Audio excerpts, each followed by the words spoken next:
congratulations on the film. I saw it at the London Film Festival, so we've had to wait for it for a while, but I think it's been worth waiting for, most definitely, because I really enjoyed it. Oh, thanks. It is a rom-com, but a rom-com with a difference because it's mainly improvised, and I wondered if that was part of the attraction of the project for you.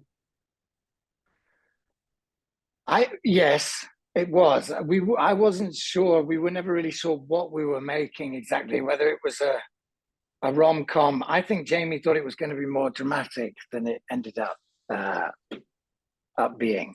But what really attracted me to it, aside from wanting to work with Jamie, and I'd seen Haley in Swallow, and I'd watched Marisa in Industry, so I really wanted to work with both of them.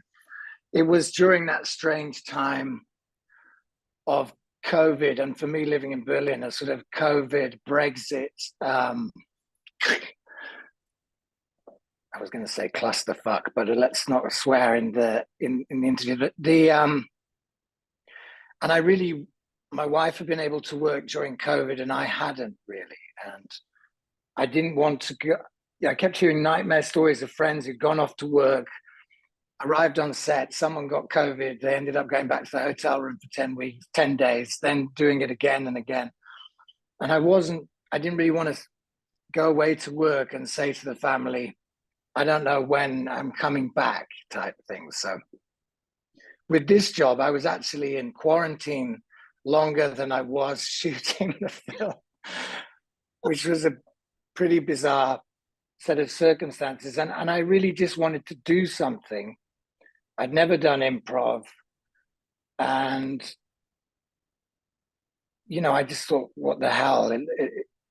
It'll be interesting. I didn't really know what I was going to make. So I wasn't like really, I liked the script, or I liked, it was. No. So were you able to do any preparation beforehand, or did you just have to go in cold? Well, it's pretty much, what Jamie did was we did two rehearsals with Marisa where we were both on a Zoom like we are now. And we pretended that I was on tour and she was at home. And Jamie would text sort of things that he wanted us to say or directions to each of our phones, not knowing what the other one was getting. And that was it. And I met Haley, the evening before we started, but that was okay because we weren't meant to have seen each other. But the 10 days in quarantine, I was with Jamie Adams, the director, and I realized that I was sort of the character of Idris had a lot of him in it, so I was sort of able to study his many foibles in this time. But other than that, it was completely cold. And you have to one thing that I realized with improv quite quickly, and in fact, I had a bit of a panic attack before arriving, was I suddenly realized it was going to be like reality TV, which I love watching, but I'd never want to be in it. So taking part's a whole different ball game. Oh, yeah. And just sort of, you have to use a lot more of yourself. Whatever you think you would say, you say, And if you say something stupid, you have to forget it quite quickly and move on to the next thing. Otherwise you spend the next 5 minutes going, oh my God, I can't believe I said that. It's different. So when the credits roll at the end of the film, it does say additional material by the cast of the film. So yes. What did you contribute? I did notice something about you having written the song. Yes, he asked me during this 10 days if I would write a song, and then it was finished by Marika Hackman, who plays the sort of the fan who comes at the end, who's a very talented musician.